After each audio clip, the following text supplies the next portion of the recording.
He was a church elder, a deacon, a man who counseled struggling couples on how to save their marriages.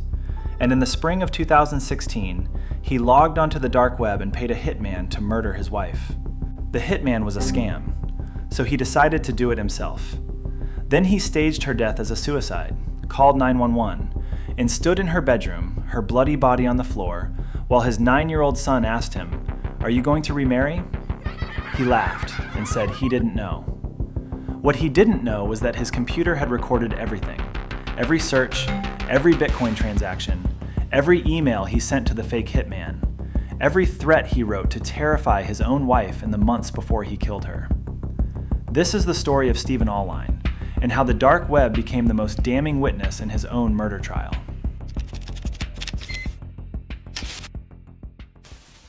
Stephen and Amy Allwine met at a small Christian college in Texas. They married young, moved to Minnesota to be close to Amy's family, adopted a son, built what looked, from the outside, like everything a family was supposed to be. Stephen became an IT specialist, an elder and deacon in their local United Church of God congregation. He counseled other couples on how to keep their marriages intact. Amy ran a dog training business right next to their home in Cottage Grove. She was known as warm, generous, devoted, a woman whose whole world revolved around her family and her faith. From all outward appearances, they were perfect. But Stephen had a secret life. While counseling other couples on fidelity, he had discovered Ashley Madison, the website designed for people seeking extramarital affairs. He was an active user. Investigators later confirmed he had been having affairs with at least 2 different women. He wanted out of his marriage, but in the United Church of God, divorce was not an option. The church's own website stated, "Marriage is a commitment for life." For Stephen, a man obsessed with his standing in the community, divorce would have destroyed everything: his reputation, his position, his entire identity. So he decided his wife had to die instead.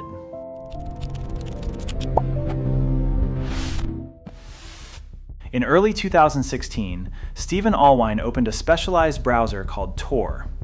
Tor masks your identity online. It gives you access to the dark web, the part of the internet that search engines don't index, where transactions are anonymous and identities are hidden. Or so he thought. Stephen found a website called Besa Mafia. Besa Mafia advertised itself as a forum where you could hire a hitman. A kill would cost $5,000.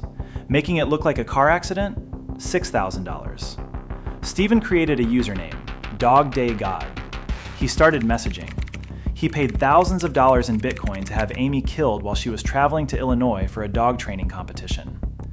Besa Mafia told him their hitman had followed Amy, but he didn't get a chance to act. More excuses came, more requests for money. Stephen kept paying, Amy kept living. Because Besa Mafia was a scam, there were no hitmen. There never had been. The whole website existed to take money from people desperate enough to pay for murder online. Stephen had been robbed, and Amy was still alive. So he changed his plan.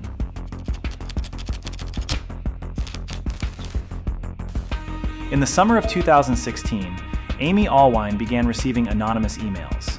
They were graphic, threatening, specific. One message told her, "Commit suicide. If you don't, things will be taken from you, one by one, and you will know you could have stopped it." Another threatened her family, her parents, her siblings, if she went to police. Amy was terrified. She did go to the FBI. Agents told her the threats were serious. Investigators were working on it. What nobody knew at the time was that the man sending those emails was her husband, sitting in the basement of their shared home, using his IT expertise to make the messages untraceable. Investigators later found that on the exact day before one of the threatening emails arrived, Stephen had searched the internet for the names and addresses of Amy's relatives, the same relatives the email had threatened. He had spent months making his wife live in fear, conditioning her, isolating her, preparing her for what he had decided was coming. It was a Sunday evening, November 13th, 2016. Stephen told police he had taken their 9-year-old son to visit his grandparents. When they came home, he said, they found Amy, dead on the bedroom floor, a 9mm handgun beside her, a self-inflicted gunshot wound to the head. He called 911. He was crying. But from the moment officers arrived, something was wrong. The gun was found beside Amy's left elbow. Amy Allwine was right-handed. There was no soot on her head, no gunpowder stippling, no blood on the gun itself, not a single drop. And her hands, the hands that would have held the gun she pointed at her own head, showed no gunpowder residue at all. There was more. Officers found evidence that a pool of blood had been cleaned up before they arrived. When investigators asked Stephen why there was human blood on the floor outside the bedroom, he said he had no explanation. The suicide story was already falling apart. Then the toxicology report came back. Amy's system contained high levels of scopolamine, a prescription drug typically used for motion sickness. In large doses, it causes confusion, sedation, and an inability to resist. Stephen had bought scopolamine online. The purchase was traced directly to his computer. It was a Sunday evening, November 13th, 2016. Stephen told police he had taken their 9-year-old son to visit his grandparents. When they came home, he said they found Amy dead on the bedroom floor, a 9mm handgun beside her, a self-inflicted gunshot wound to the head.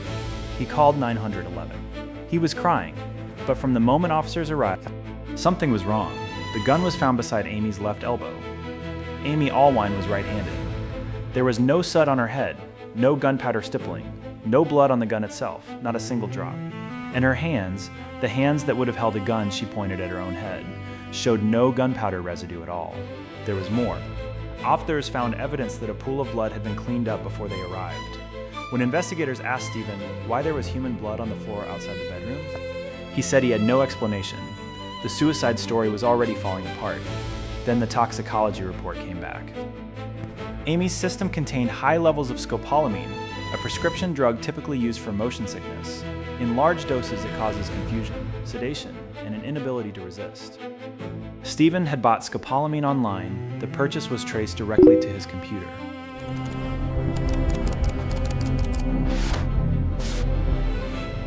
Investigators executed search warrants on the Allwine home. What they found was staggering.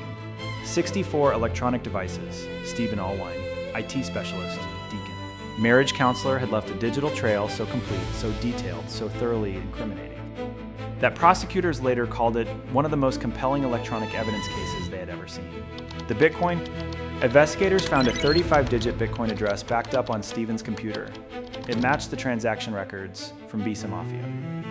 Every payment made to the fake Hitman had come from Stephen's account. The dark web history, despite Stephen telling investigators he knew nothing about the dark web. His browsing history told a different story. He had first accessed the dark web in 2014, 2 years before Amy's death.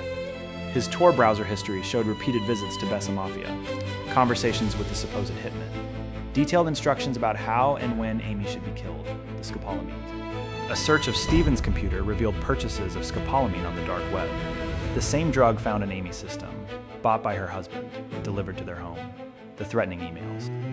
Investigators traced the anonymous emails, the ones that had terrorized Amy for months, back to Stephen's own IP address, the emails he had sent to make his wife afraid, to make a suicide seem believable. And on Stephen's right hand, when tested, investigators found gunshot residue. He had fired the gun, the search history. On the day before one of the threatening emails arrived, Stephen had searched for the names and addresses of Amy's family members, the exact people threatened in that email. He had written the threats himself, sent them from his own house to his own wife, who was living in the same building. Every lie he told was disproved by his own devices. Stephen Allwine went on trial in January 2018. The jury heard about the dark web, the Bitcoin, the fake hitman, the scopolamine, the threatening emails he had written himself, the Ashley Madison affairs, the $700 zero life insurance policy he stood to collect. His defense attorney argued the evidence was circumstantial, called it an amazing story that wasn't worthy of a TV show. The jury disagreed. After 8 hours of deliberation, on January 31st, 2018, Stephen Allwine was found guilty of first-degree premeditated murder. He was sentenced to life in prison, without the possibility of parole. Stephen maintained his innocence. He appealed. He claimed the real killer had planted all the evidence on his 64 devices. In August 2021, the Minnesota Supreme Court rejected every argument and upheld his conviction. He will die in prison. Here's what haunts me about this case. Stephen Allwine was an IT professional. He understood technology better than almost anyone in that investigation. He knew about the dark web, he knew about Bitcoin, he knew about encrypted browsers. He believed all of that knowledge would protect him, and he was catastrophically wrong, because he didn't account for one thing. Every action he took to commit this crime left a record. The Bitcoin address on his hard drive, the Tor browser history, the drug purchases traced to his IP, the emails sent from inside his own home. He thought anonymity meant invisibility. It didn't. The dark web isn't a place where crimes disappear. It's a place where criminals feel safe enough to document everything. Stephen Allwine documented his own murder, step by step. Transaction by transaction, message by message. He thought no one would ever read it. 64 devices later, they read every word. Stephen Allwine is serving life in Stillwater Prison. Minnesota. Amy Allwine was 44 years old when she died. She spent the last months of her life terrified by anonymous threats, not knowing the man sending them slept beside her every night. Her family described her as someone who believed in people, who helped them believe in themselves. She deserved better than a husband who searched for her killers online. If you found this case as chilling as I did, drop a comment below. Do you think people still underestimate how much their devices record? And if you know a case where someone's own technology convicted them, send it to me. That might be episode 3. Subscribe so you don't miss it. Justice was served.